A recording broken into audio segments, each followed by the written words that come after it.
রব্বুল আলামিন বলেন, ওয়া ইয বিতালা ইব্রাহিমা রাব্বুহু বিকালিমাতিন ফাতাম্মাহুন্না ক্বালা ইন্নী জাইলুকা লিন-নাসি ইমামা। ও খলিল, একটার পর একটা পরীক্ষা আমি তোমার জীবনে নিয়েছি। বিশ্বনবীরে বললেন, আমার ইব্রাহিমের উপর একটার পর একটা পরীক্ষা আমি নিয়েছি, ইব্রাহিম প্রতিটা পরীক্ষায় পাস।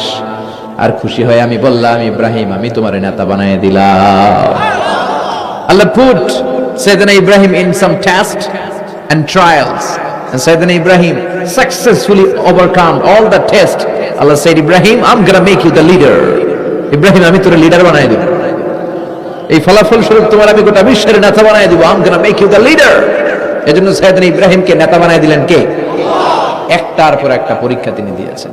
একটাও সাধারণ পরীক্ষা ছিল না, সব ভয়ঙ্কর পরীক্ষা। পরীক্ষাগুলো ছিল